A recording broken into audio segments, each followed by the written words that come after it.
Bonjour à tous, j'espère que vous allez bien. Me revoilà pour un nouveau vlog. Ça faisait des semaines que je voulais le tourner et puis je suis comme vous en fait, on se dit que là on n'a pas le temps ou on n'a pas la motivation, du coup on reporte à la semaine d'après et ainsi de suite. Et du coup on se retrouve fin décembre sur un vlog que je comptais tourner fin octobre. Donc vous voyez un petit peu le delta, mais il est jamais trop tard. Je vais profiter d'avoir un petit peu de temps pour filmer tout un paquet de vidéos dans la même après-midi et je ferai le montage au fil de l'eau. Donc vous allez avoir plusieurs vidéos qui vont se suivre à quelques jours d'intervalle. Donc c'est parti pour ce premier retour. En fait, je voulais vous faire un petit retour sur les différentes rencontres littéraires que j'ai pu faire sur le mois d'octobre. Parce que j'avais pas de matière à faire un vlog après chaque rencontre, donc je me suis dit on va tout condenser et faire un petit retour là-dessus.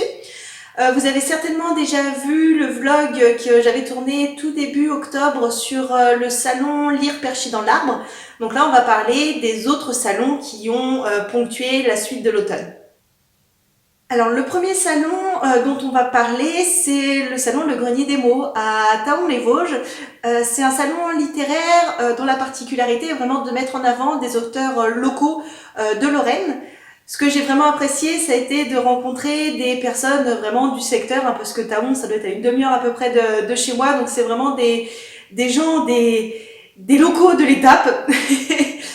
Personnellement, j'ai pas trouvé qu'il y ait eu beaucoup de fréquentation sur les 2 jours du salon.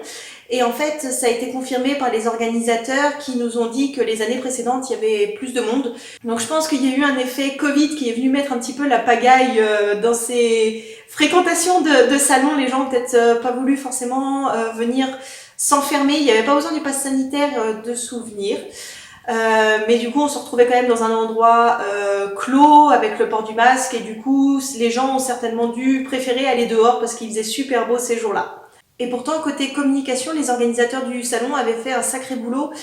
J'ai croisé plusieurs abribus placardés avec l'affiche du salon à divers endroits du département.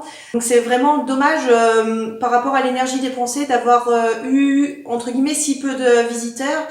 Et à tel point que les organisateurs du salon, à la fin du week-end, se demandaient clairement s'ils allaient rentrer dans leurs frais.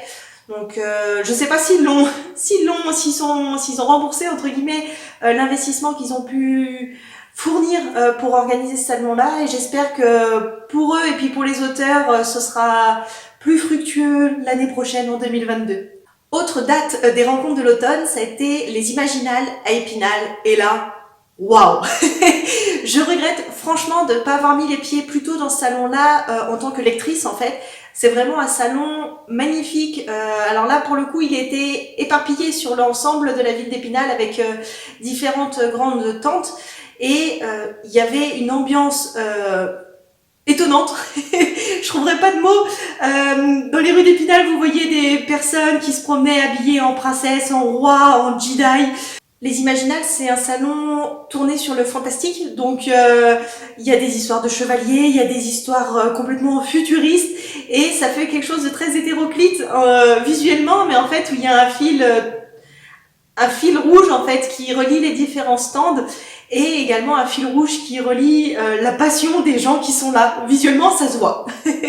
Alors l'édition de l'automne du Festival des Imaginales, c'est une édition en fait qui avait été reportée à cause du Covid, toujours ce fichu Covid. Mais franchement, je trouve que ça valait le coup. Moi, j'ai passé vraiment 2 jours fantastiques. Alors c'est un festival qui se déroule sur 4 jours normalement. Du jeudi au dimanche, j'ai pu être là que le week-end, mais rien que ça, c'était vraiment une très très belle expérience. Alors pour ce festival qui se déroulait dans l'ensemble de la ville d'Épinal avec différents pôles, des pôles livres, des pôles romans, des ateliers, etc. Moi j'ai trouvé qu'il y avait vraiment beaucoup de monde, je me suis pas ennuyée un seul instant, il y avait toujours des visiteurs à passer, des gens avec qui discuter. Et pourtant, comme quoi je suis une débutante, les organisateurs étaient un peu déçus. Alors les organisateurs je ne sais pas en fait, j'ai pas discuté franchement avec eux, mais avec les auteurs habitués des éditions précédentes, en fait, ils trouvaient qu'il y avait un peu moins de monde, notamment tous les scolaires qui viennent a priori les jeudis, vendredis, et ben ils étaient pas là. Donc a priori moins de monde que les années précédentes, mais moi j'ai déjà trouvé ça hyper chargé. Donc Affaire à suivre pour une prochaine édition à laquelle j'espère bien participer. La prochaine édition, c'est au printemps 2022 si tout se passe bien.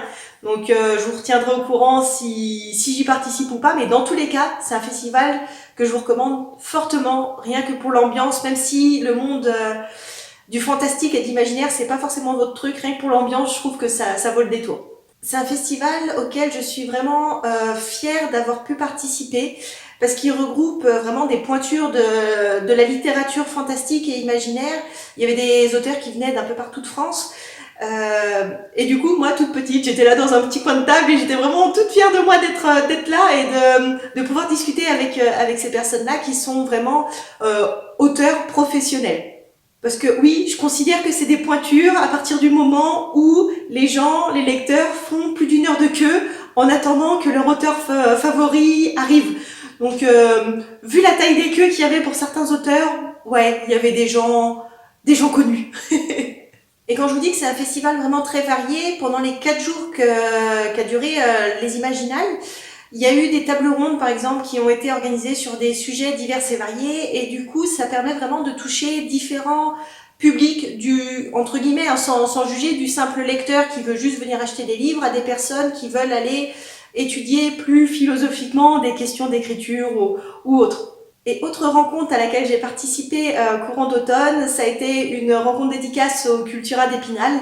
Donc je vous l'avais déjà dit dans une vidéo précédente, c'est toujours très très difficile d'avoir des dates dans ces magasins-là parce qu'en fait ils sont beaucoup sollicités et du coup ils organisent très rarement des événements avec 2 personnes qui sont là, donc forcément il n'y a pas 50 000 week-ends dans l'année, donc c'est très compliqué de se caser, de se positionner dans ces calendriers-là.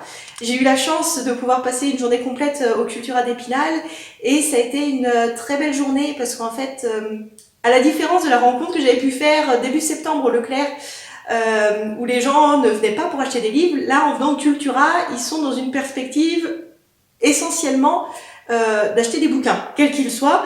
Du coup, ils sont déjà plus ouverts à se poser la question, savoir si remise à zéro pourrait les intéresser ou pas. Donc ça a vraiment été une bonne journée. Les Vosges sont petites, j'ai croisé un certain nombre de personnes que je connaissais. Du coup, ça m'a permis également de discuter d'autres choses que de remise à zéro et c'était vraiment très très sympathique. Donc j'espère pouvoir réitérer l'expérience courant de printemps, été ou enfin voilà, l'année prochaine. Voilà pour le retour de l'automne, globalement, du ressenti des rencontres sur le mois d'octobre. Dans une prochaine vidéo, je compte vous parler du ressenti et de l'expérience que j'ai pu acquérir au cours de ces rencontres-là, lors de, en fait, finalement, de ce premier automne littéraire, première rentrée littéraire que j'ai pu vivre. Parce que toutes ces rencontres, elles ont été ultra riches, autant sur le plan humain que sur le plan technique. Et je me dis, autant vous en faire profiter, notamment si un jour vous décidez de vous lancer dans l'aventure. Et d'ailleurs, si vous connaissez des salons littéraires ou autres manifestations de ce type-là sur vos secteurs respectifs, eh ben, n'hésitez pas à me les partager dans les commentaires, me les partager à moi, mais également aux autres auteurs en herbe. Ça peut toujours intéresser du monde et parfois c'est un peu difficile d'avoir les infos sur les dates des salons, les lieux, etc. parce qu'il y en a vraiment beaucoup, un petit peu partout, un petit peu sur n'importe quelle thématique. N'hésitez pas à faire partager vos expériences parce qu'en plus de ça, ça peut donner des idées de sorties culturelles à tout le monde, donc c'est toujours intéressant. Je vous dis du coup à très bientôt parce que je vais filmer la prochaine vidéo dans la foulée, elle sortira d'ici quelques jours. En attendant, je vous souhaite une bonne journée et portez-vous bien!